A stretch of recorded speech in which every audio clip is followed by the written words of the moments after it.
so much for taking the time out of your beautiful Wednesday to attend our Thriving in the New Normal webinar. So my name is Pat. I will be your moderator today. I am a founder of EWPOWER International Students. We are so fortunate to have the opportunity to host 4 amazing speakers today to share their experience in terms of how they could succeed in the new normal. I'm also very lucky to have the opportunity to partner up with BizHacks, a very amazing organization out of UBC, to bring this webinar together for you. So without further ado, I would love to kind of quickly go over the agenda of what to expect today. So as we have more people joining in, this webinar will be around 1.5 hours. So we will spend the first little bit kind of introducing what EWPOWER is, what BizHacks is all about, and we'll spend around 30-35 minutes in terms of our panel discussion. Afterwards, we'll open up the floor to Q&A sessions, and then we'll start wrapping up at around 6:50 to 7 p.m. So a few of a house rule before we get started. So if you have any questions in terms of asking the panelists as we go into the panel discussion, feel free to pop them into the chat menu. We're not going to answer them right away. However, we'll answer your questions if they have not been answered already in the panel discussion in the Q&A session. So feel free to pop them as you have them, but we'll start answering them at the Q&A session. So moving forward, so again, before I get started and introduce you what EWPOWER is, I would love to kind of quickly have everybody type in what you want to get out of at the end of this webinar. What is that one thing that you want to walk away with? Speakers and facilitators, feel free to also type in what you would like to see as well.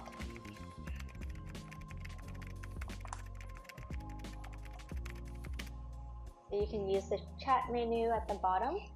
So that's mine. So I would love to kind of learn more how students can actually get jobs during COVID. I know that it's very difficult now, and a lot of people having concerns of like, hey, some companies are not hiring and it's so hard to network.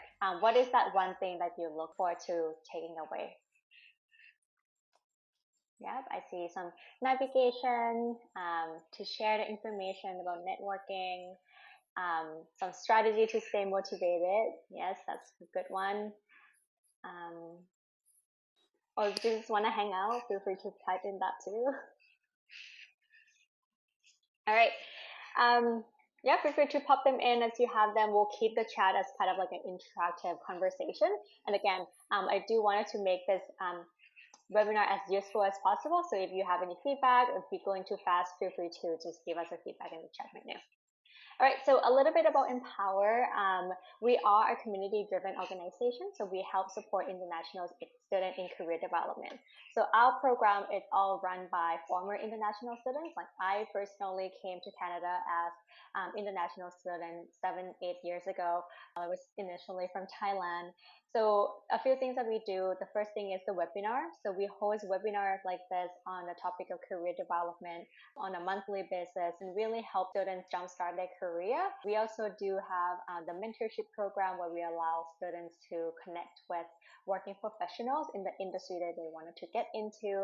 And the last thing is we provide online community platforms so international students can connect with other students across different universities and learn from the industry mentors. So we've been around about almost 2 years now, and we're constantly growing our community. Currently, we have around 1,500 members in our community and still growing every single day. Yeah, so those are the 3 things that we do. Okay, so now I wanted to pass the floor to Jason, who will quickly introduce what BizHacks is all about. Hi everyone, my name is Jason. I'm the operating officer at BizHacks. I'm very excited today because it's been 6 years for me with BizHacks, and we have been trying really hard to start something in the community. A couple of my friends and I and 2 mentors start this BizHacks organization. We are not a club.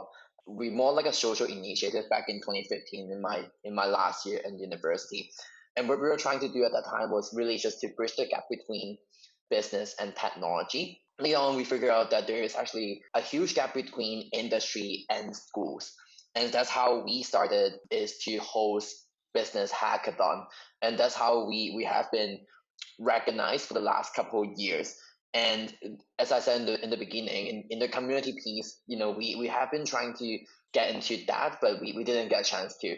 So right after the fifth biz in January this year, we got a chance to talk with Pat, and that's how this entire conversation started about this community piece. So BizHacks as a whole, we try to bridge between not just business and technology, as I said, but also industry and schools, and that's what we have been successful at. A lot of the companies, for example, Best Buy, Deloitte, KPMG, use BizHacks as a platform to hire students or to get access to the talent pipeline in a very different way. Community is something that we just started doing, is to reach out to the community and see how we can help and bring industry and schools together. When I look at EWPOWER and BizHacks, we have a lot of similarities. That for myself, for example, I am actually an international student too. I grew up in Hong Kong and I came here in 2011.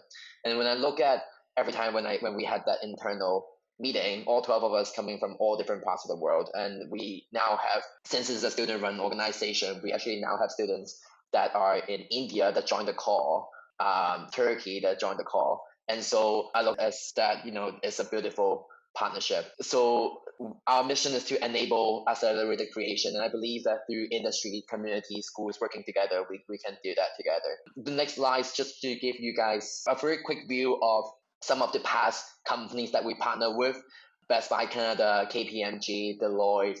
And as I said in the beginning, they use BizHacks, this platform, to hire talents in a very different way. When I said a different way, we actually provide them a try before buy concept before they hire talents. So for any students here, if you guys want to get in touch with these companies, definitely stay in touch on our social media to see if there's any new events coming up. And these are some of the institutions that we have been partnered with for the last couple of years. So yeah, very excited to be on this webinar to partner with EWPOWER this year. Thank you. The pleasure is mine, really. It's been wonderful working with your team. So as you touch on it, a lot of international students or even local students, right? We all struggle. And I think this year in 2020, it is a very strange year for us. And not only just students, but also professionals. So the whole objective of this webinar is really to unpack some of the struggles and concerns that students have. And as students are moving into the job market, what are the things that they have to do in order to make sure that they could stay relevant in the job market, as well as increasing their chance of landing a dream job? So right here on the screen, I do have a few common concerns, right? Like as we know, students, when they graduate, these are the common questions that they usually have in their mind, and especially this year. So a lot of the people think that no one is hiring right now, right? COVID stopped a lot of companies to hire, or it is going to be very competitive in the market because everybody is kind of going to be looking at a job at the same time. It is also commonly known that when things are now virtual, how do you network effectively, especially while everybody's at home, right? So a lot of people are thinking about that. So these are some of the questions that we will try to answer as much as we can during this webinar. Now I'm going to pass on the mic to our talented speakers.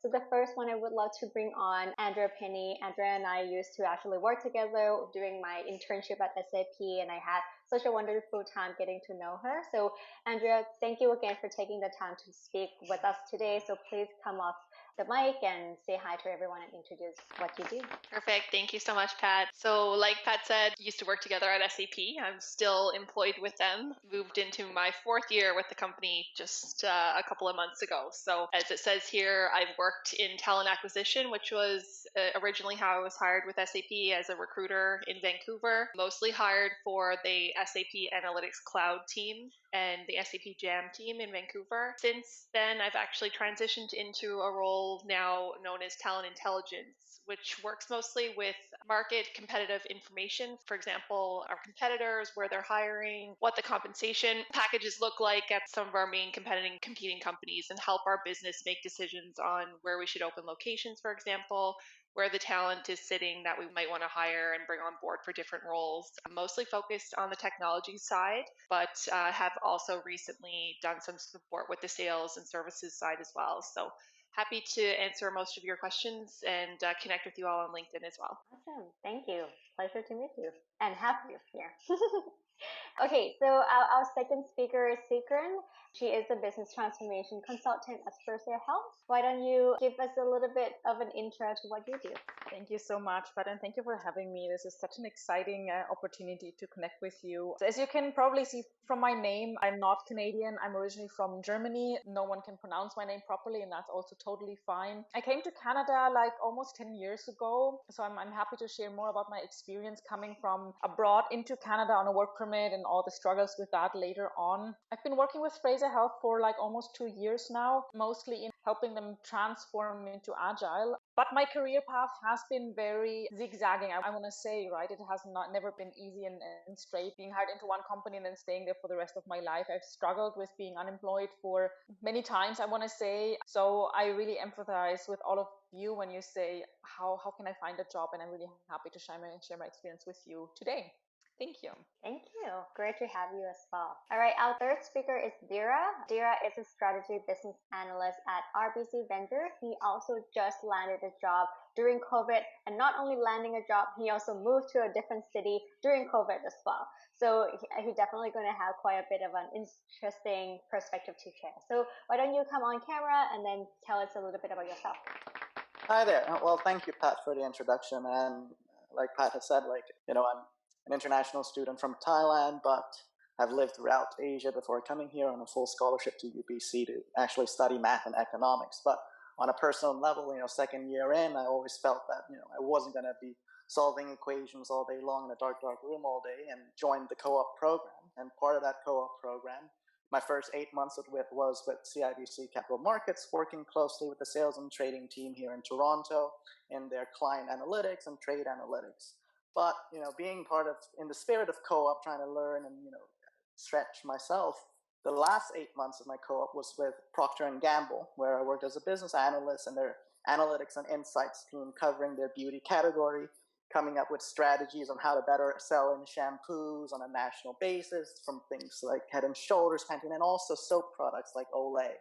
But I think what's more relevant here is after finishing all of those amazing internship being struck by COVID, is to understand, what's next for me in terms of a recent graduate with all of these experience, albeit it's still a bit of a difficult situation, but, through the rigor of constantly and regularly applying for a job and learning the best of, from the experience of having done so through the co-op experience, being able to land my current job now with RBC Ventures as a business analyst, understanding and developing strategies for startups owned and operated by RBC, and specifically Ampli, our cashback and rewards app. So if you haven't heard about it, please feel free to go to the App Store and download it, but I'm sure we'll talk more about it today, and happy to share a little bit more about how I got this job too today.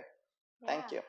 Yeah, very excited. I'm very excited to learn all about like the shampoo that you mentioned and all the rewards program. All right, well, pleasure to have you. Our last speaker is Shreya. She is the warranty repairs coordinator at Canada Goose. She recently just landed a job during COVID as well, pretty recently, just in August. So why don't you kind of come on and then let us know a little bit about your journey. Thank you, Pat. Hello, everyone. Hello from Toronto. I am from Toronto, Ontario.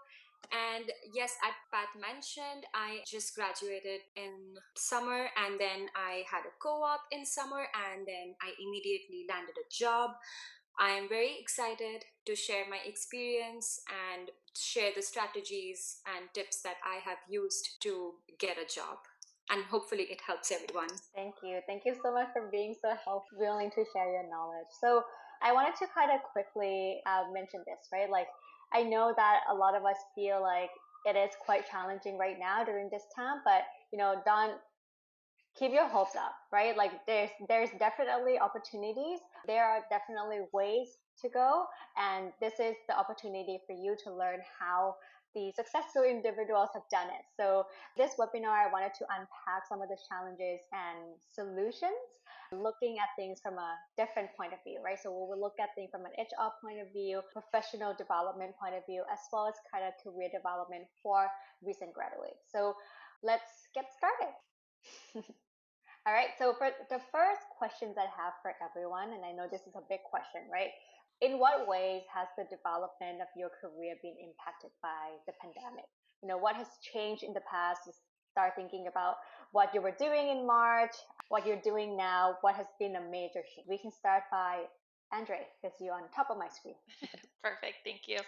So it's nice to hear the story of the panelists. This is kind of ties in with that as well. So I actually started a new position at SAP during the COVID crisis. So in March, I transitioned to this new talent intelligence team, which was actually a brand new division of talent acquisition at SAP. So just myself and my boss on the team at that time. We've now since grown our team to 6 people during the COVID crisis. So it's actually been quite impressive to watch the way that our little division has grown. I will say that as far as development is concerned, I have had more time for development during the COVID period than I have during the previous parts of my career, over the past couple of years, because there's now less focus on communications with the talent community themselves in my position. So instead of actually having conversations with candidates all day, I'm actually working with data and analytics. So a little more time to listen to training courses in the background, taking some courses through the SAP Learning and Development, listening to podcasts about talent intelligence, learning about what our competitive market looks like. So really digging into some of the data on LinkedIn, what's trending as far as the job markets, whether that's on the tech side or on the sales, pre-sales and services side. So for me, it's actually positively impacted my development that I've started a new position and have had more time to focus on training. I will say that a lot less in-person networking, of course, but the burnout that comes with trying to put yourself out there so often on the networking side. So I'll let perhaps someone else chat about that, and we can pass the mic to someone else. Thank you for sharing. And again, I know that you have been producing amazing content both on LinkedIn and on Twitter. I do follow you. And yeah, I think with the growth in terms of people using more social media, that definitely should impact a lot of the area that the work that you are in. So we'll move on to the second speaker. So Sigran, what has been some major changes that you see in your career? Yeah, it's been really amazing to hear from the other panelists their past experience, and even from Andrea, how you changed during the pandemic. And similarly, some of my job changed during the pandemic, but I'm working in healthcare, and for us, of course, like major thing initially was really like a pandemic response, making sure that we support 12 hospital sites, we support a big community of long-term care sites, assisted living sites, that they have access to appropriate personal protective equipment. And that was basically something that our department initially wasn't even remotely doing. And we had a leader who actually realized there was a need and created that department. So we were all doing actually more work on the side of our desk, making sure all these sites have appropriate access, continuous access to PPE. And also, in case you guys know this, but Jason is one of these main members working on that team as well. So we were actually working more than less. We worked a lot of long hours during the pandemic. I do remember my Easter weekend was spent fulfilling orders for assisted living and long-term care sites instead of spending time with family, which I couldn't do anyway because I was planning to go home. So that's a different topic altogether. So I actually did not have time for any development. And when one of our vice presidents from our organization asked me a few weeks back, so Sigran, where do you want to be like moving forward? And I was a bit confounded by this question, because I actually said, you know what, it's a really good question. In the past 6 months, I did not have a single moment of time to actually think about this. I was living day to day, surviving day to day. We were all working 12, 15 hours every day, weekends, holidays. So there was not a lot of time to really reflect on where I want to be. But it's an important question, and it's important to think about that. And I'm so appreciative of Andre, like having the time to say, yeah, I can do my development, I can do courses, I have time for that. And that's something that I really want to do more of moving forward. I know that also for us at Fraser Health, we are hiring. So for everyone who is looking for a job, there's a lot of opportunities there, a different type of organization, healthcare, government structure. There is obviously, and Andre will maybe touch on that, in the hiring, it's a bit challenging there because it's a large organization. But in the end, I worked a lot. I am really close to burnout, to be quite frankly, but I'm also very grateful that I actually do have a job. And a lot of people don't have this opportunity, that they actually were able to navigate through the pandemic having a job. So I think, and I will probably share later, there's another question I think coming up in how the organization has transformed during the pandemic. For a government type organization, we made major leaps in terms of like what people can and cannot do that is not part of their job description. So that's from my end. Moving on to the next. Thank you. Thank you for sharing. Agree. I totally agree with the development, I have recently learned is that online learning actually has jumped, I think like 400% before the pandemic. So yeah, a lot of people are trying to develop themselves. So, okay, Dira, your turn. What has been some of the impact that you see in your life?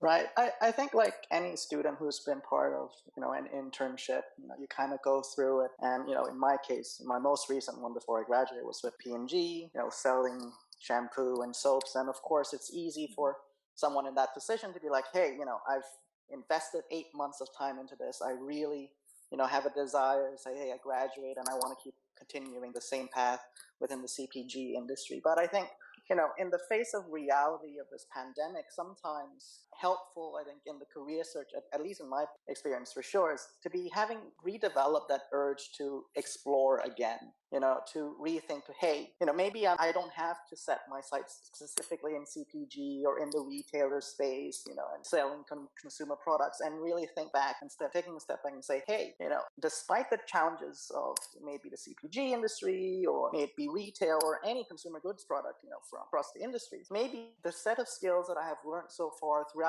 to generalize it, even my degree as a mathematician, or to put it in context of others with someone's, arts or science degree, to have a broad mindset about, hey, I can see myself fit into different other roles other than the one that I may have experience in already, actually open more doors than it closes. And I think with that mindset and that, I guess, goal to expand that learning, I think was very helpful for me to be confident in knowing that I have the skills to deliver value in more roles than I think I could. And so that began the journey of say, hey, yes, I'll send out these applications for my full-time roles in the CPG space, maybe P&G again, or Unilever, et cetera, Walmart, but also think back, hey, I've had experience in analytics with banking, let's go back there, or consulting, or, other retailer space. I've gave some suggestions to my fellow students that I've had a chance to talk with during the summers that, go to Save On Foods and see whatever brands down there. I'm sure the majority of them are still hiring, like Heinz, Mars. You wouldn't believe how many brands, amazing companies are even behind the store shelf. And, we get bogged down by, there's not so many jobs. Actually, I think it's just more about, being open-minded about what jobs you think you can do.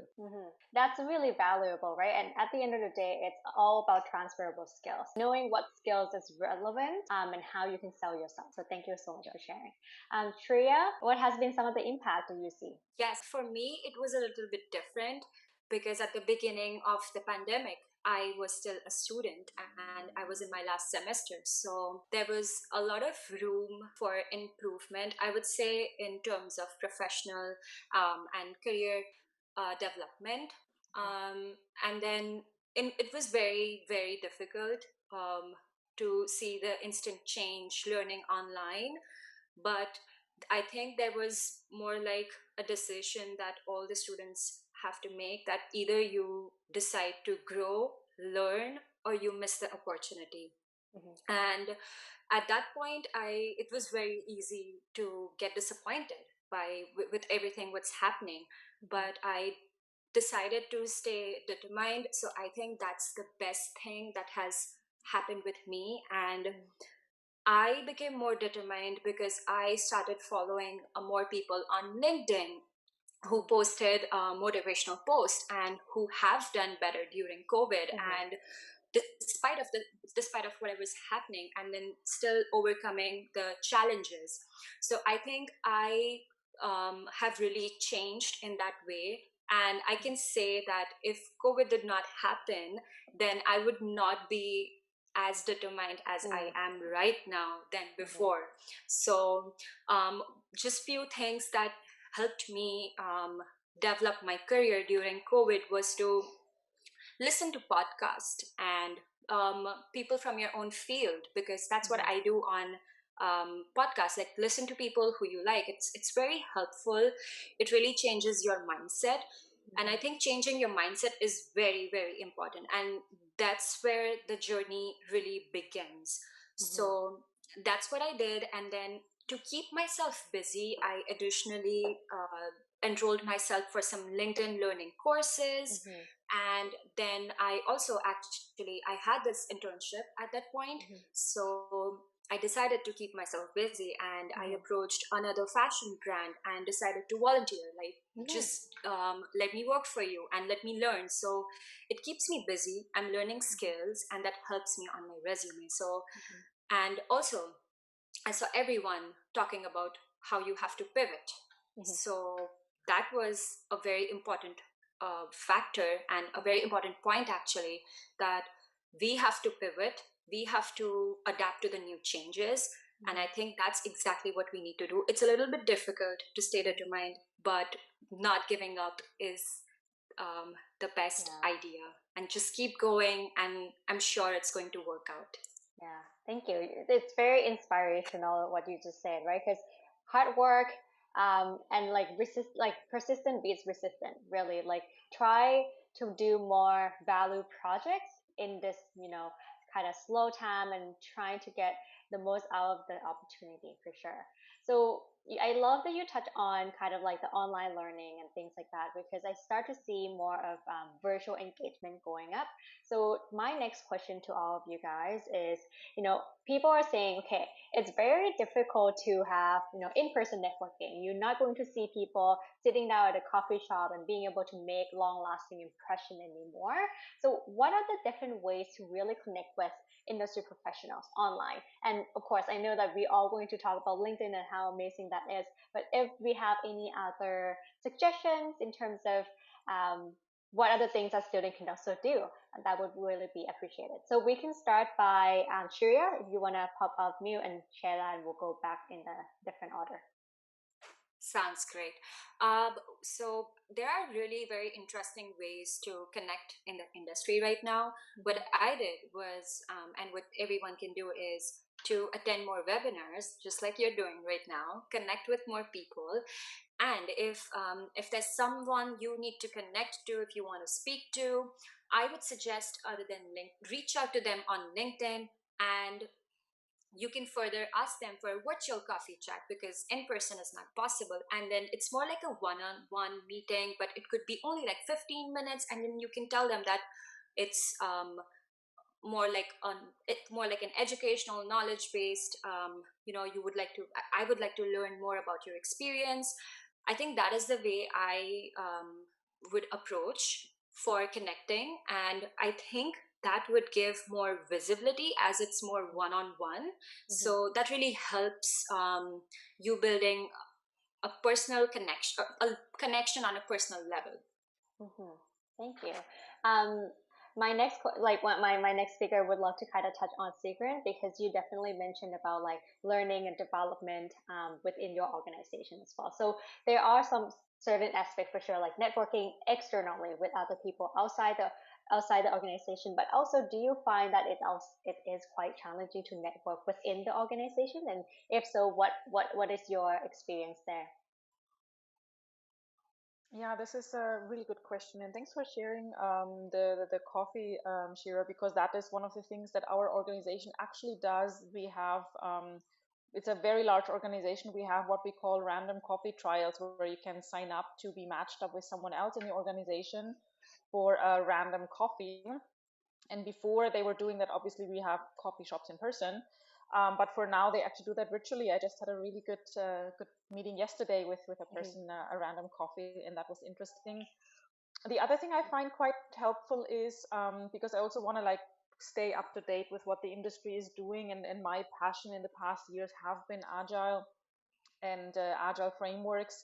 I follow these people on LinkedIn, but I also have actually very old-fashioned traditional subscribe to a few email newsletters where they host, they call this, I'm not sure if you're familiar with the term, it's called lean coffee, where people get together in a small group, and in a lean coffee there is one facilitator, but the agenda is basically determined by the attendees quickly, and then they talk about one or two topics that the attendees have voted on together to be talking about. And then I find this is very interesting just to stay up to date on what's happening in the industry, but then you also meet new people because not always the same people show up to these, and then you can connect with them offline and say, I really loved your conversation, can we meet online? Right now we have Google Hangouts, we have Zoom, we have Microsoft Teams. There's many, many ways, and Skype obviously to connect.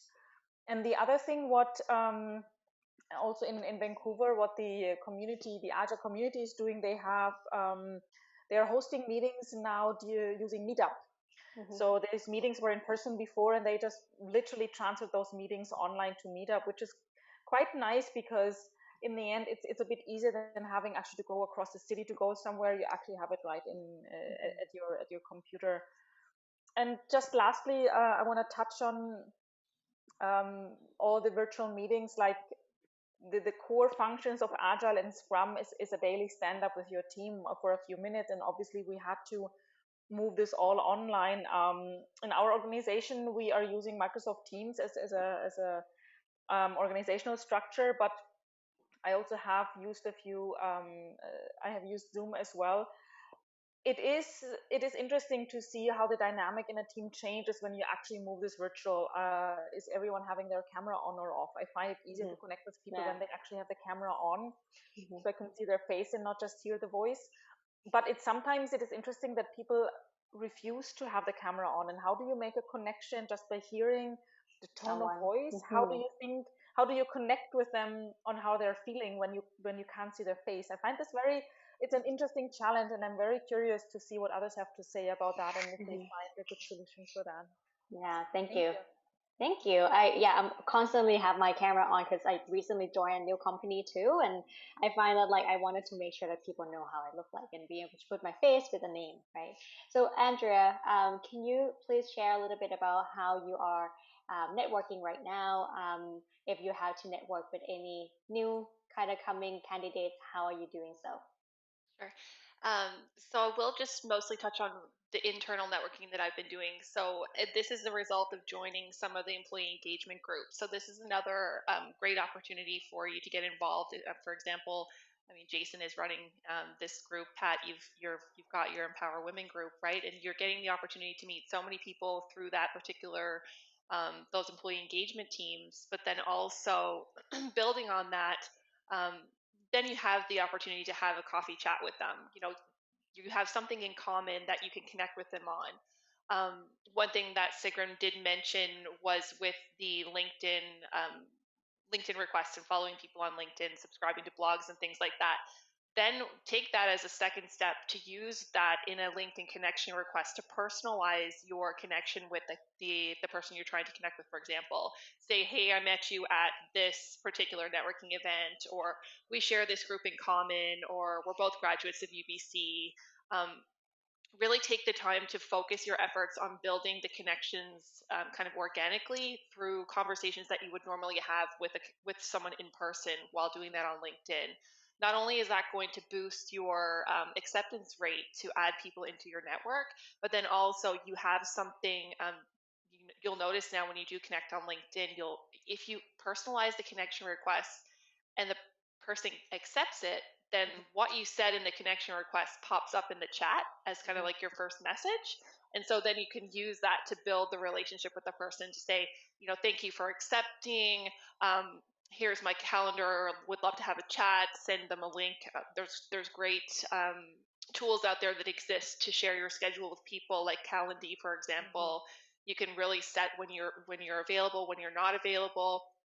And what that does, it eliminates the back and forth that you would normally have with, oh, I missed your email with the rebook at the time, or I'm not free when you're free, or something like that. So it does actually increase the acceptance rate on your connection request, but also gives you that leverage, that foot in the door kind of icebreaker opportunity. Yeah, that's a really good one. Thank you so much for sharing. I definitely have to personalize. That's just like always what I do with LinkedIn requests. So, and then one note on that too. Sorry to cut you off there, Pat. But okay. if you are on the mobile, because a lot of us will use LinkedIn on the mobile, in order to personalize the request, you actually have to click on a different button. So you can click on the little burger menu to open that up. So if you hit send without that, it'll go through right away. So just keep that in mind. Yeah. Thank you. Good tip, definitely. And Dira, why don't you tell us a bit about your story? Yeah, sure thing. I think, for many students out there, and including myself, I've always found it a little bit challenging to, reach out to someone you've never met before on LinkedIn. And to really counter that, fault of mine, I always believe that now needing to go back and network, I feel that rebuilding and reconnecting with those that you have met in the past, especially managers that you've worked with, and especially others that you've met at other events you have joined, and reconnecting with them and, hey, sharing where you're at is absolutely powerful, and keeps those relationships strong and not distant. And to build on that further, to build out, to find out others who to connect for in addition to using LinkedIn, I always believe that asking for referrals to connect is also quite powerful too. I feel absolutely comfortable in asking my previous managers, hey, I'm interested in learning about so and so industries. Hey, other industries outside the one I'm in. Do you have friends or other managers that you've worked with in the past that you could refer me to? And I think when you build a new connection based on something that's already built, that's personal. I think the new connections that you meet through this route, I think has a stronger start than a cold message out there. Yeah, definitely. And at the end of the day, it's all about building relationship, right? You want to make sure that you build a long-term relationship in order to technically get most out of it, right? So we'll move on to that next question. Next question, please. Yes. So this one, I know that we have a few questions already in the chat right there, but Andrea, this one is for you. So in the new normal, right, people are thinking, okay, well, definitely is going to be a change in hiring cycle and things like that. So has the demand for positions within your company or within the industry that you're in declined or risen over the past, the new normal that we are living in?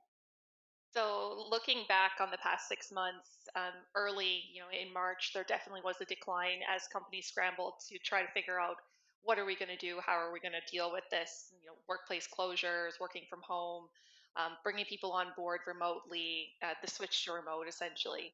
So I would say in March, you would notice a sharp decrease in available opportunities, especially in the Vancouver tech market. We are starting to see a rebound now in BC. I saw some statistics the other day that the unemployment rate now sits at 9%, whereas prior to the COVID crisis, it was at 5%. But at one point, it was down almost to 16%. So we are back on the rise to reducing that unemployment rate in BC. Specifically at SAP, you will see positions posted for developer roles. Most tech companies have not taken down their developer positions. What they have done is converted those positions to work from home, whether that be, in the most cases until early 2021, but you will see some companies like Facebook, Microsoft, Spotify, etc. They have actually, Salesforce is another one, they have switched to a full remote model. So the companies and large enterprises especially have adjusted by allowing their workforce to work remotely as opposed to in the office. So that is something that you will continue to see. There's a number of articles out there on how what the future of work looks like. For example, is that a 50-50 split of working from home or working in the office? How are companies going to deal with that? So I think that's what the new normal will look like going forward, especially for the next 6 to 12 months, as companies start to adjust to the ability to they realize now that not everyone needs to be in the office. And you will see, especially with revenue generating roles like sales positions, for example, those are definitely still, like Dara mentioned, lots of large enterprise brands like Pepsi, Coca-Cola, you'll see them out there hiring. And this is, to build on what Shreya said as well, this is the opportunity for you to really to look at what companies are appealing to you in terms of what those positions offer that you might not have in your current role, right? So approach the market with an open mind. What I would do is to take note of, 5 or 6 companies that you identify with what the brand stands for. You can see yourself working there, are passionate about, the messaging that they're sending out in the media, whether that's regards to Black Lives Matter or something that you're passionate about, right? And so really identify with the companies, pick 5 or 6, then start your networking, start trying to work your way into those enterprise companies. Yeah, thank you. Definitely, you guys do have to take notes on that. Actually, Andrew gave very good stats and all the different tips of where to look. But I really love what you just mentioned about being niche, right? Like, don't try all of the companies, because that could be like context switching. It might be tiring at times. So try small, try the companies that matters to you too. So does other speaker kind of have anything to add into the recruitment cycle that you're seeing on your end? If not, we can move on. All right, that's good. So we'll move on to the next question. So this one is for Dira and Priya. So as both of you just recently landed a job during COVID, right? I am sure that the job process or interviewing process even was probably going to be different, right? So what was your recent job search experience look like? And what are some of the major changes in the application process? So, Dira, you can go first since you are. Yeah, I think, a strategy that I always keep in my mind is, you miss every shot that you don't take when it comes to applications. And what does that actually mean in practice? And for me, I like to think that, if I can spend 1 hour and I can send out, 5 to 10 applications an hour for jobs, that would give me much more chance of landing an interview than, spending much longer on, doing that search for where is the best fit. Because sometimes I think when we get down into that process of, looking or narrowing down to only, let's say, 5 or 10 roles overall, to apply for, sometimes we might feel like, hey, our applications are not perfect enough, or I'm just going to keep fixing my cover letter, I'm going to keep fixing and customizing my resume to get it right. And sometimes, when in face of, from the demand side, where there's not necessarily a lot of roles for a company to hire more and a lot more competition, I think it's much more, I guess, at least in my perspective, more efficient to just get the applications outside of the door. But it's not to say that networking is not valuable. I think, for me at least, I see it as a pyramid of needs. Like, at the very bottom, I need to be able to send out as many of applications as I can, then say, hey, out of those target lists, those large target lists of possible roles that I can, imagine myself in, again, going back to the idea of being open-minded, which are those that I could spend an extra amount of time on to make my applications a little bit better, but within limits, setting guidelines of limit on how to use that time of job applications efficiently, then setting it out. Yes, you can focus on, the 5 or 6 roles that you think, wow, I really want this, but that shouldn't eat up all the time that you could also spend sending out to that broad base amount of roles that are out there. And at the same time, tips on how to be open-minded, you might think that, hey, I'm a new grad, I can only apply to new grad roles. The role that I'm in now, and I'm able to find it by even thinking of challenging myself and applying for roles that needed or said in the job description requiring 4 to 5 years of experience. And that was actually the role I'm in now. And, it's not necessarily, hey, the recruiter is putting 4 to 5 years experience out there, and, that's like a hard line. I think it's more or less you being able to make the best resume that you can and the best cover letter that you can to really convey that, hey, I might not have the exact years of experience on there, but I know the value that I can bring specifically for this role, and come to that interview with clear and concise, answers to what value that is that you can bring, and apply and bring that out forward, and bring it to as many roles as you can. Yeah, give it 110% in everything that you do, right? It's really like, you can apply to many jobs, definitely, but make sure that you don't just click apply on LinkedIn, because that's not going to make you any different, right? So you definitely have to look at customization, you have to look at networking, you have to look at refining your application. And you're right? Like, we have to expand our chances in order to actually start getting interviews even, right? So thank you so much for sharing. Shreya. Yes, there are so many insights for job search experience, because I would like to start off from the way I went ahead with the job search experience was very strategic. Like Dira, I had like specific number of hours every day that, okay, today I'm going to apply for at least 20 or 25 jobs. But then even that was strategic. I was not really applying to random jobs, to random positions. I would see I would really read the description and see if that really works for me, because sometimes I've seen lots of people, they apply to random jobs and then sometimes they even land the job, but then they're very unhappy because that's not exactly what you want to do. So I would make sure that being very mindful of where you're applying and what are the positions you're applying for. Another thing that I had was I had an accountability manager, which was my sister. So I used to talk with her every week that, okay, so this is my progress. These are the number of places that I have applied, and what's the progress so far, and what is something that I could do better. I would just do self-reflection, and I would, by the end of week, I would give myself some feedback that, okay, I think I need to improve on these many things. And then I would share it with my sister and with the accountability manager, and then they would provide. Sometimes having a different perspective from a different person really helps, because you're kind of thinking in a specific way, but it kind of helps us broaden our mindset. So that really helped me to stay determined while applying for jobs.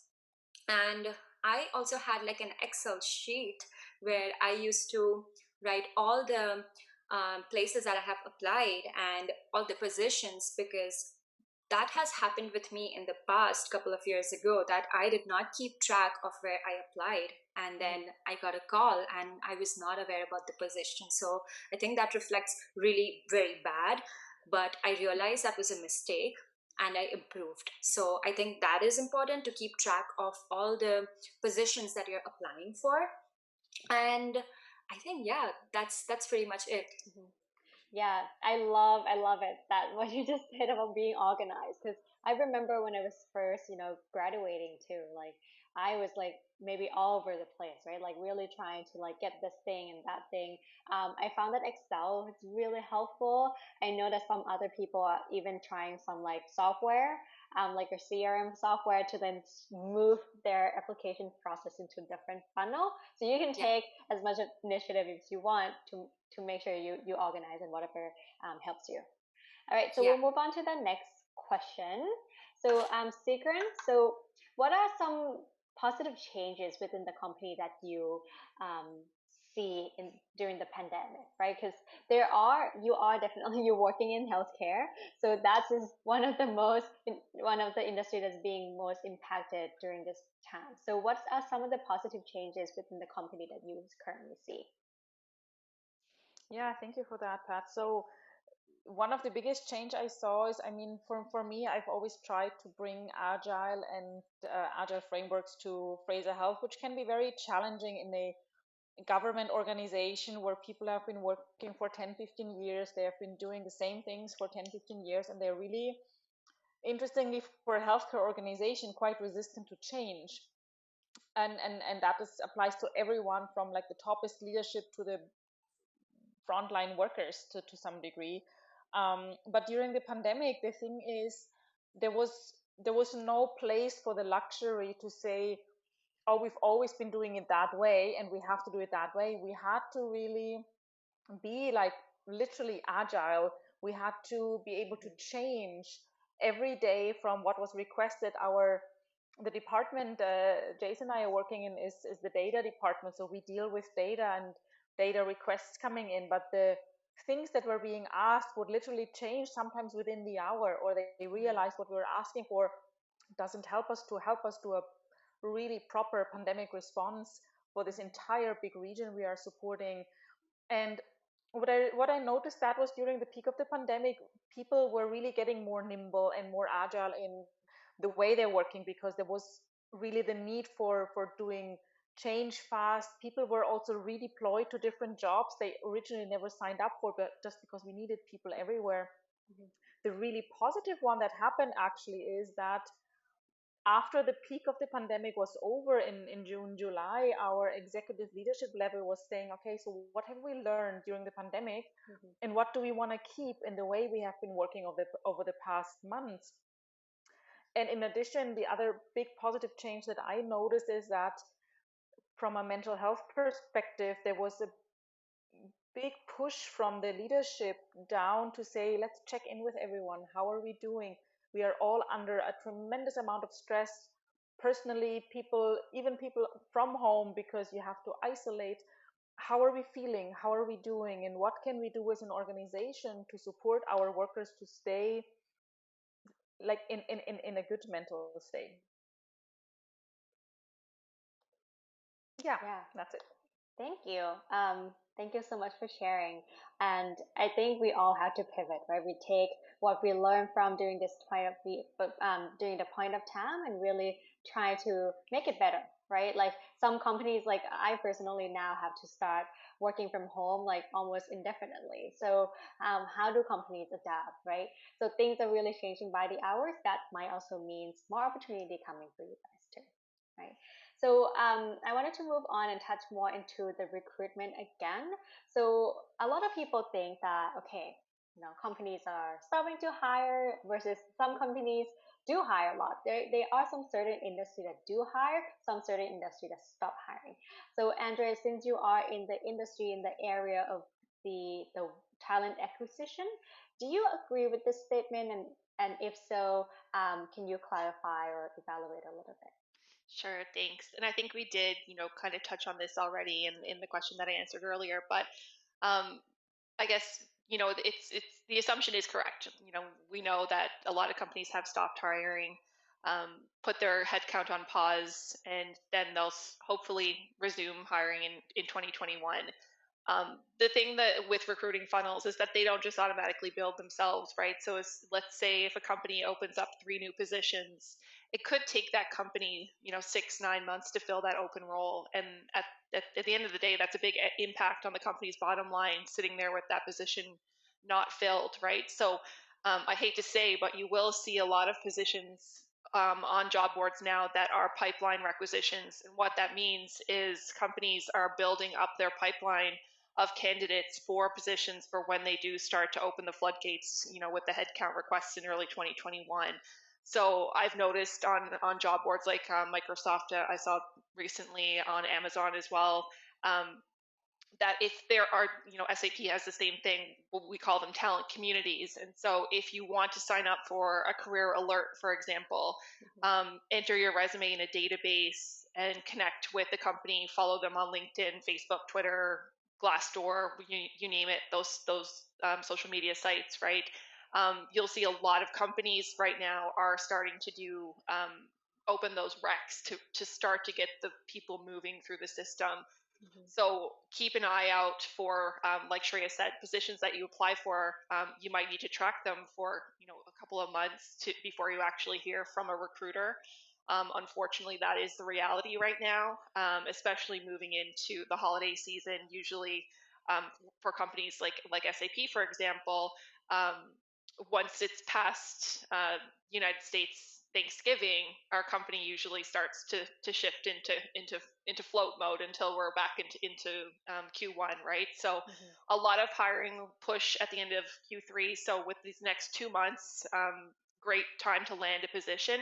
Lots of companies are hoping to close their headcount before the end of the year. So if there ever was a time to be aggressive, I would say it's the next 2 month to a month and a half. Realistically, people want to get you in the door on January 1st or January 3rd, whenever it's going to be. They're going to want to have that position closed at the end of November, right? So just to allow time for the person to actually get physically hired in the system. So keep an eye out for that. Don't get discouraged if you don't hear back from someone right away. Chances are, like I said, early 2021, once that new headcount is out for the next year, you'll start to see a lot more positions posted that will actually be actioned pretty quickly, as opposed to now where it might take you a little bit longer, but the chances of securing a position before the end of the year would be higher. Yeah. Okay, you guys, we'll go apply now. We'll go apply now for this month and the next month. Try as much as we can.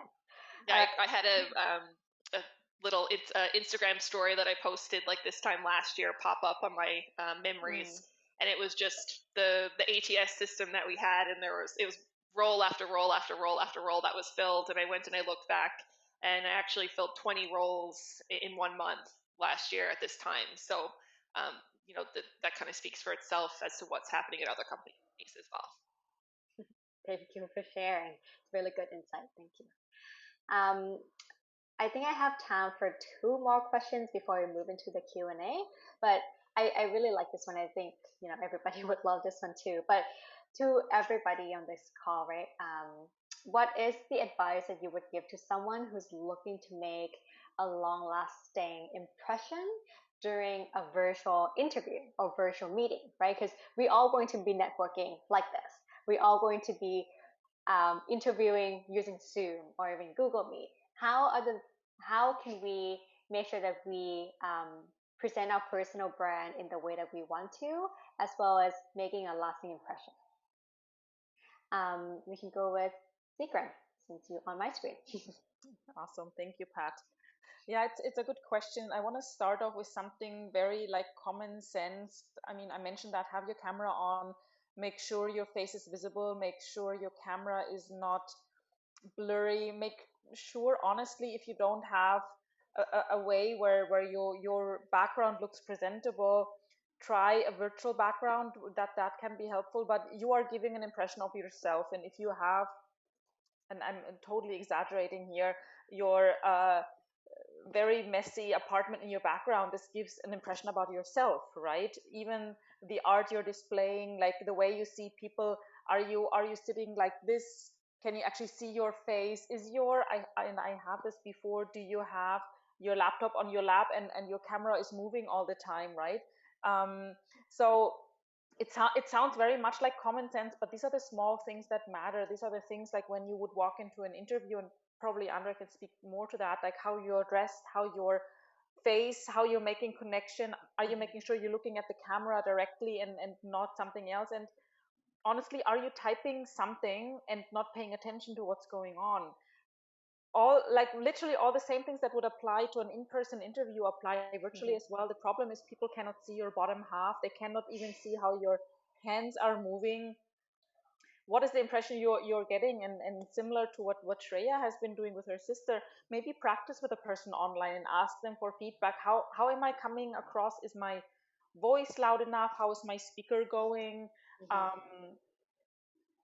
These general things. That would be my advice. Thank you. I like it because you just said treat it as an in-person meeting, right? Like you would dress the same way. Maybe the bottom is fine, but you dress the same way, dress the part. You want to make sure you are articulated, looking at the person as you're looking at their eyes, right? So thank you so much for sharing that. Shreya? Yes, I agree with Sigrid. I think she mentioned all the very important points. And again, I would agree with Pat as well, that dress up exactly how you would at an interview, and as an in-person interview. So that's great. And I'd say just be yourself. And I've seen and I've heard a lot based on personal experience that your attitude really matters, and it's okay sometimes to not have to not be able to answer to those 1 or 2 skills that you don't have. But I think the right kind of attitude and mindset would really help you get the job, because you can get trained, but yeah. Thank you for sharing. Dira, do you have anything to share since you just recently landed a job, did a virtual interview, I believe? I think for me, and I think this advice applies to whether it's an in-person interview or a virtual interview or even just, a coffee meetup. And I think it goes back to knowing, hey, I am interested in this role, and understanding that role before you go into that interview, understanding what is it that they're actually looking for you as a person in this role, and what are you expected to do, and understanding their business before you get into that conversation, and know exactly, hey, my past experiences, my past projects, my past successes. How can I shape the story of what I had done to fit exactly, the narrative of what these hiring managers are looking for? So a great example, this role I'm in, it's a new startup that's part of RBC called Ampli. I went in and downloaded the app. I had to understand what did they do. It's an app that takes in your financial information to transactional data. And then I think back, hey, my experience at P&G, what is valuable there that's applicable here? Hey, Ampli is trying to, definitely for their platform to grow, I knew that they had to reach out to retailers. Hey, my experience at P&G, I worked with Loblaws, I worked with Walmart, understanding their retail strategies. I know how to understand consumer data. So I made it, I prepared for that conversation, that interview to have and say, hey, I know that this is from a consumer perspective who did his research. I know that you're trying to understand consumer data for this purpose in this way. This is what I've done in the past. This is what I can do, and this is perhaps an idea or a proposal that you think you could achieve for them if you were to be able to get that role. And I think for you to be able to do that research and pre-build that entire narrative before you get into that interview to really make an impact is so immensely valuable. And for me, that idea was literally, hey, transactional data. I studied transactional data in P&G. I understood, hey, consumer transaction, consumer behavior, optimize that across retailers, across brands. I believe that Ampli can do the same with the data set that you have. I know that you're perhaps young. This is my plan for you, and this is how I imagine my first 100 days, 200 days, if given the opportunity to be in this role. And that's how I would structure, this type of interview. Like, be prepared, be even more prepared than I was used to. In this type of situation, to take the best advantage that I can given the opportunity of an interview. Yeah, for sure. And take initiative, right? Like, do more than what they ask. Download the app, download the software that you are interviewing for, or even try to make like a business case, even they didn't ask for it, right? Like, we have to make sure that you are fighting unfairly and making sure you are positioning yourself in a very unique way, because there are plenty of applications. I know for sure, like SAP, for example, First Health, for example, you guys are going to have like hundreds of applications. So how do you make sure that you are the one that's got trusted? So it's as easy to say as that. Fight unfairly. Try to do more. Yeah. Andrea, any tips in terms of making lasting impressions, virtual interviews? So a couple of things come to mind. So Dira, just to build on what you were saying, as far as interviewing is concerned, this is actually called, so during a behavioral interview, for example, I did mention in the chat that it's quite likely you will have to actually do more interviews now than you would versus an in-person job application, 6 months ago. So most companies will switch to behavioral interviewing, which is where they ask you to describe a time where you did such and such of a project, or tell me about a time that you had to resolve a conflict, for example. So look up online the STAR approach. So it's essentially the way that you answer the interview questions is that you describe a situation that you were in, the task that at hand to solve, for example, the action you took, and then the result. So just have a quick Google. It's not new, but a lot of companies will be switching from those, rather than an online test to have you do a coding test, for example. They want to get a better idea of what your personality is. Another thing that appeals to this particular audience is, how do you set yourself apart from someone who has the exact same education as you, went to the same school, did the same courses, did co-op at the same companies? How do you explain what you have done that sets you over and above your competitor, essentially, right? So really think about the projects that you worked on, your involvement in them, the steps that you took, the people that you worked with. It's something that you're going to feel the most comfortable with, is talking about your internships, your university projects. So really take the time to brush up on that before you attend an interview. And then finally, you will know 90% of the time the name of someone at the company who you're going to be speaking to, right? So it's usually, you'll know the name of the hiring manager, you'll know the name of the recruiter, do your homework, essentially. Go onto LinkedIn, find something about that person that you can connect with them on. So, hey, this person's into, they follow Surf Canada.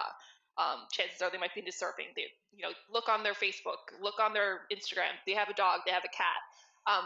It's so much easier to continue a conversation with someone once you've had that initial really quick point in common, right? So you can build on that. It sounds super cheesy. It is super cheesy, but in an interview, it actually works. I actually did some testing about the competitive area here in Vancouver, so I actually went ahead and applied for some positions and talked to our competitors and figured out what was going on in a sneaky way, right? And this is it. How do you express that you're interested in the job but being authentic about it, right? So finding that piece of commonality really gives you that, takes the stress out of the conversation, turns into more of a friendship than an interview type situation. So that's what I would recommend. Yeah, thank you so much. And I think it's all about like doing the research and stay relevant, because I don't know if you guys feel the same way, but I think since COVID, more information are being moved to online. I start seeing companies are being a lot more active on their social media, posting more stuff, even have like live recruitment sessions sometimes, right? So keep an eye out for those things. Things are not missing. They might be a little bit of a, you might have to pivot a little bit, but I do feel like keeping an eye out, staying relevant, being informed, really going to help. And yeah, thank you everybody for sharing. Going to move on to my last question before we open up the floor for Q&A. So trying to click. Sorry, I'm going to, okay, we can go with this one. So Dira and Shreya, so what are some of the resources that you would recommend recent graduates or current job seekers to pursue and to look into when they're looking for new opportunities currently?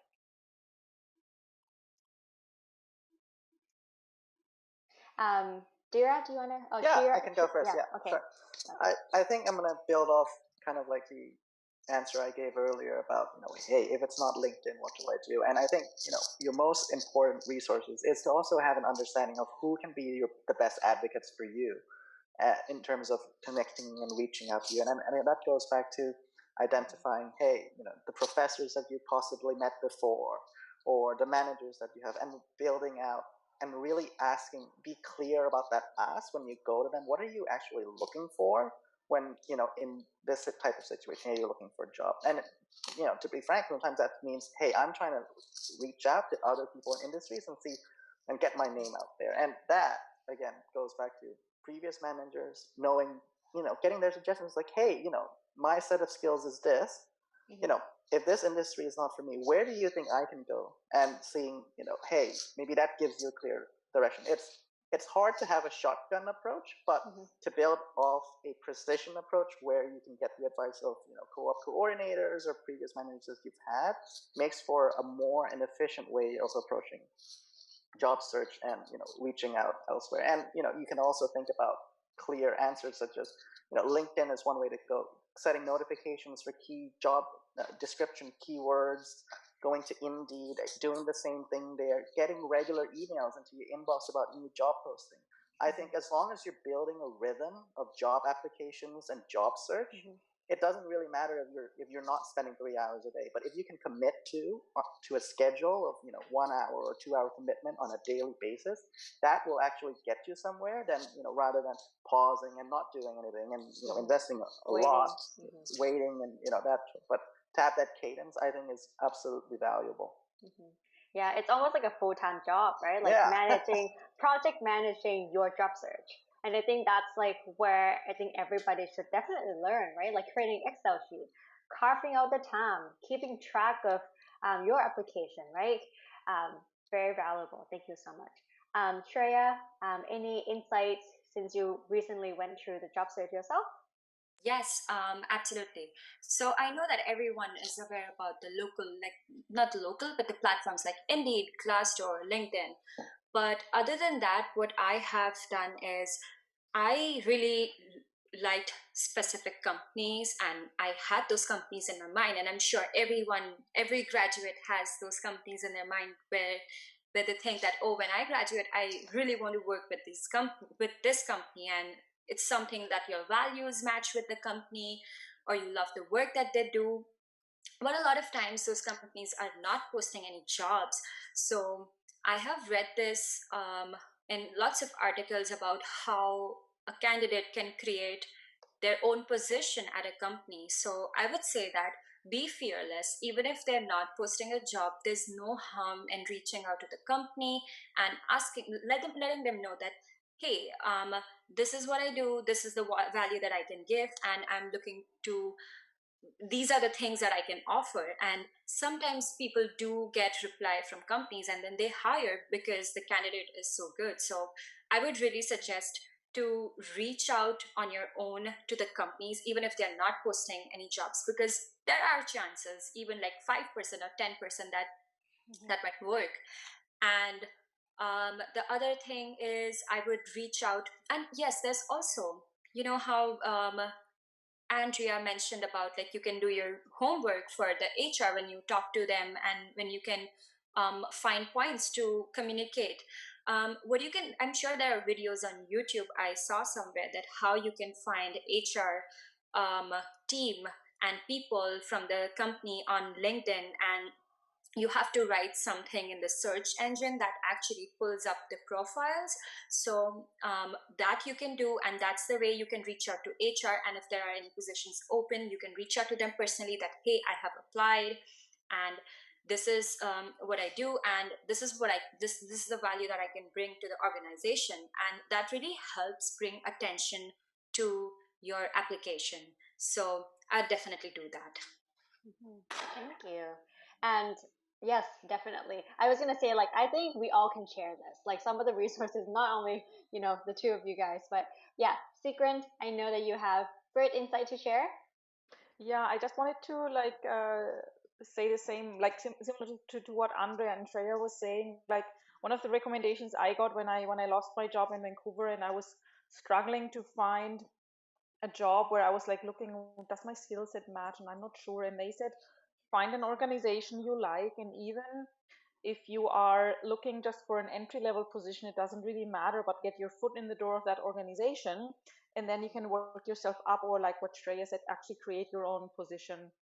And the other thing I wanted to mention, I actually was hired to Fraser Health through a recruiting company who connected with me through a mutual friend.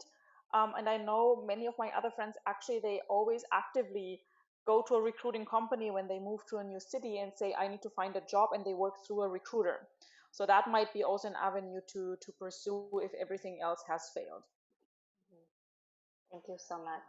Yeah, that's a really good resource for sure. I just have another thing to share, that what you can also do is, if you, I'm pretty sure you have really good relations with your professor, and in that case, professors can also help you, help you connect with the company and put you in touch with someone who's working in the company, and that helps you get the interview. And then cracking the interview is our job, but then getting the interview is important. And I guess um, with help of professors or your internship supervisor, I think asking them to put you in touch with companies, it would be of a great help.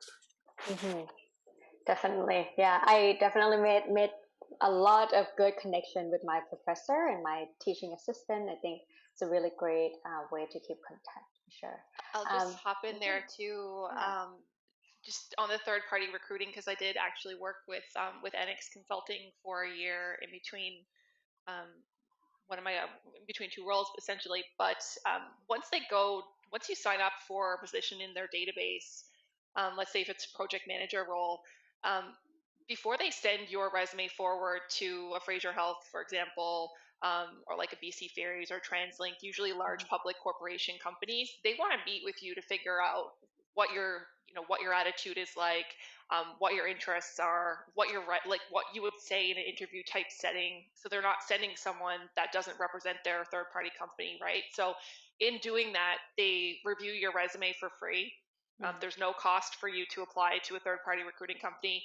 They'll stay in the database usually for a full year. Some companies 2 years with GDPR compliancy, and then also um, they'll send you jobs that aren't quite exactly right for you as well. So it's good to build on like those stretch opportunities. You'll usually find more accommodation roles like analyst type positions, for example, that combine technical skills with project management or business analysis. So really great to keep your eye out to those that third party market. There's so many of them depending on what your specialty is, like finance, for example. Robert Half is the leader there. Sigrun popped a couple in the chat, I think, as well. And then I'll just pop the Annex Consulting one in there. So great advice. Thank you. And a bit of a promotion on my end. So we also do have a Slack group. It's free to join. We have a channel for resume review. So if you want to get your resume review by fellow international students or industry mentors, it's absolutely free. You pop in your PDF in there, and then we'll be able to give you some advice. Okay, that's actually bring me to the end of my panel discussion. So now I would love to move on to the Q&A session. So I would encourage everybody who has questions to come on the camera and ask your questions. This is definitely a great opportunity for you to network and practice what we just discussed about. So I'm going to stop sharing my screen for a little bit so we can see everybody. And also, now that I remember, we also want to take a group photo, which we'll do in a little bit. But okay, anybody who has a questions, feel free to shout it out.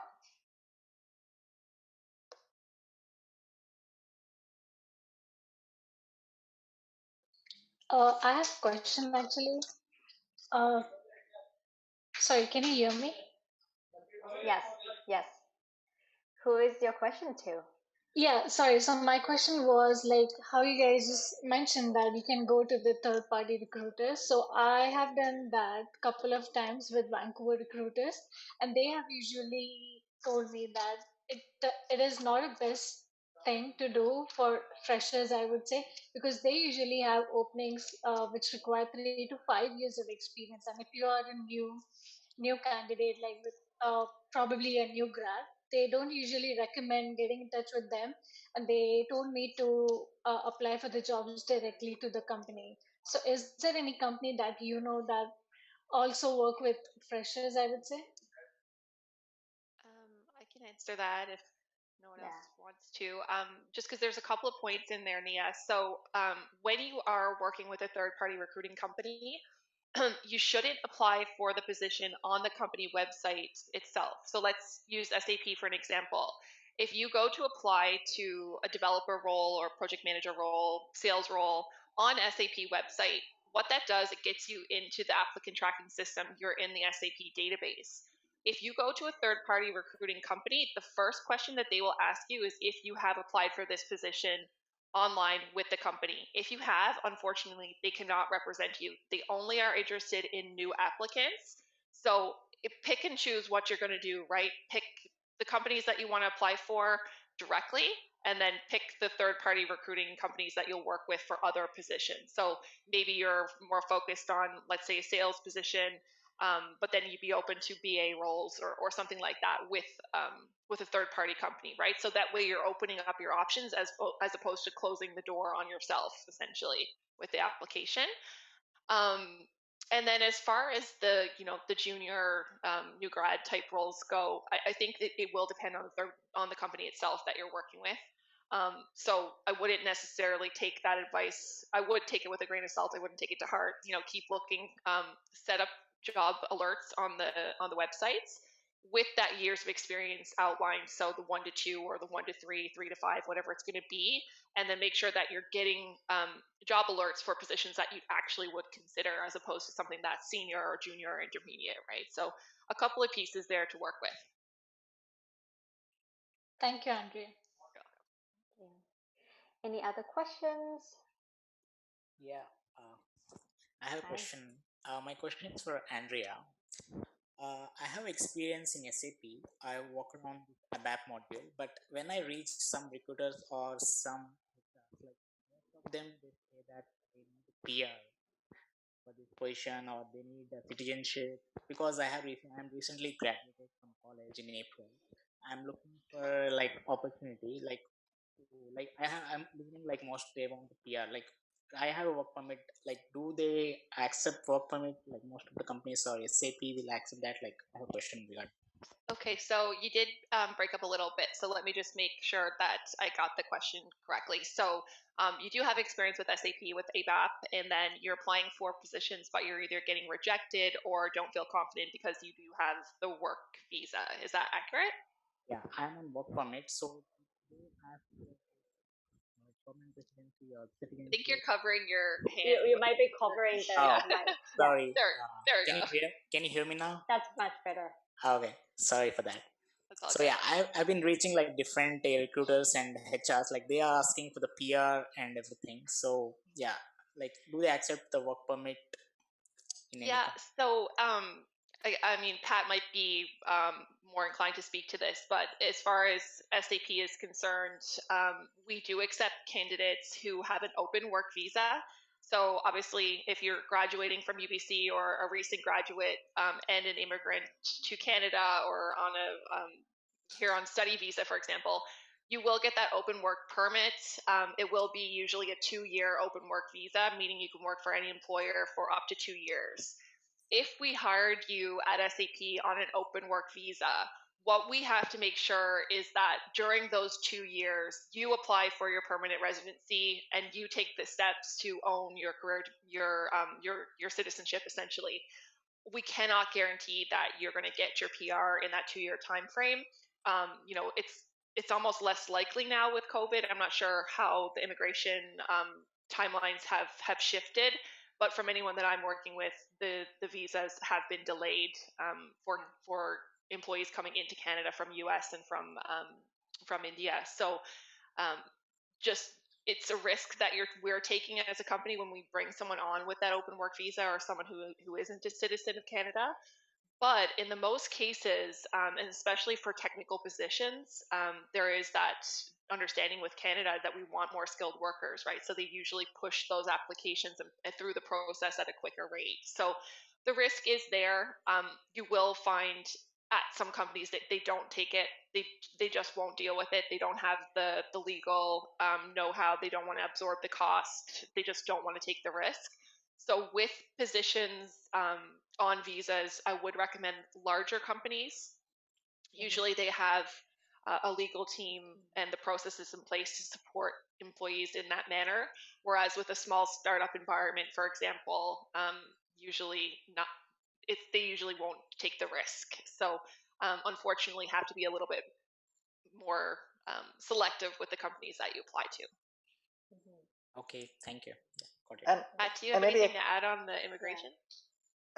I think I can add a little bit just from Yeah. my experience recently applying. Like for me as a recent graduate, like there's always the postgraduate work permit, open work permit out there.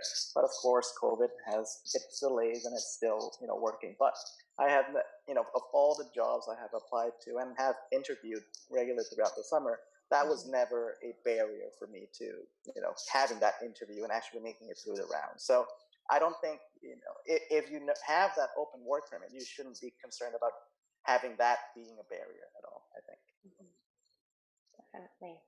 I know that we're running out of time a little bit, but I do wanted to open up for 2 more questions before we kind of go into a little bit of a wrap up. So does anyone have a questions for any of the speakers? Yes, Isaac? Yes, you can come up here. Hi. Hi. Hi. Yeah. My name is Isaac. I just wanted to throw a question out there. I think you mentioned about researching your interviewer before going for an interview, like things they like, different groups that you might be connected with. How much should you push it? Because I've had some experiences where someone researched a recruiter or an interviewer on LinkedIn. And the first thing that they said when they got to the interview is like, oh, you were stalking me on LinkedIn or something like that, because it shows up. So I don't know how much you are supposed to push it or how much information you're supposed to get and just like randomly ask. Yeah. Anyone want to take that? I could jump in there. Does anyone else want to jump in? I feel like I'm taking the floor here. Go ahead. You're the expert here, Andrea. On the LinkedIn So, too. there's two things that you can do, Isaac. On your LinkedIn profile, you do have the ability to search so if, let's say if I click on you, for example, I have the option for my name and my picture and where I work and everything that about me to show up so you can see that I looked at your profile. As a recruiter, that's a benefit to me because I'm poking you as, for the curiosity. I want you to come look at my profile. I want you to figure out why I was looking at you, right? There is an option to view profiles as anonymous. So if you don't want the recruiter to know that you are looking at them to see if they like cats or dogs, you can click this anonymous feature and view profiles anonymously. So it'll say someone in the industry of technology or someone from the greater Vancouver area viewed your profile, right? Completely anonymous. So that's one thing. And then the second thing would be I wouldn't go too deep and dark with what you're trying to figure out about them, right? You're not trying to hold them for ransom, right? You want to know if they're a family person or if they're passionate about a support group or like some sort of miniature connection that you can have at at the very beginning of the interview, like, oh, hey, nice to meet you. Oh, how has it been working at SAP for the past 6 years? Something as simple as that, right? So just think about it as, obviously public information. You don't want to, I wouldn't go deep on someone's Facebook profile or something like that. Just stick to anything you can find on Twitter or something that you can see on LinkedIn or Instagram. Thank you. Yep. Welcome. Thank you.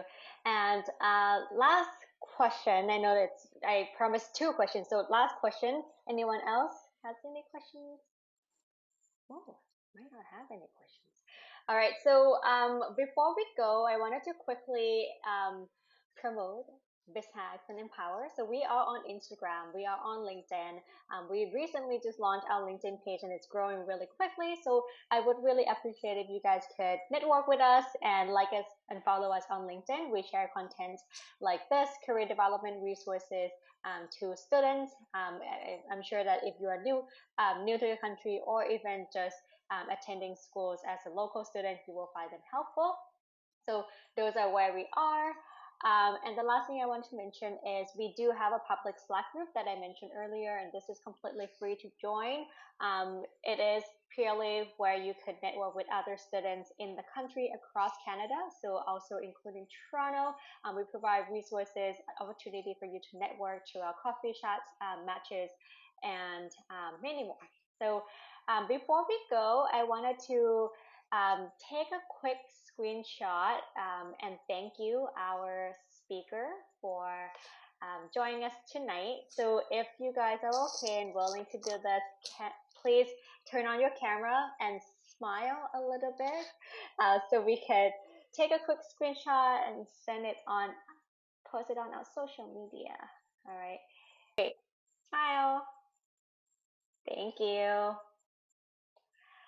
Oh, perfect. You guys are looking wonderful. And lastly, I do want to give a huge kudos and shout out to all our speakers to spending the Wednesday night with us and sharing amazing insights. I hope that you find this webinar helpful. I'm sure that they are more than happy to be connected with all of you guys on LinkedIn. So you should have their LinkedIn information sent to your email shortly. We are recording this webinar, so you should have access to the recording right afterwards. So please join me to give a big thank you to all 4 speakers. Thank you. Thank you guys for So much. coming. Thank you. Nice This to was meet you really all. amazing. Thank you. Nice to Have meet a you great all as well. evening, everyone. Bye. Thanks, Bye. Pat.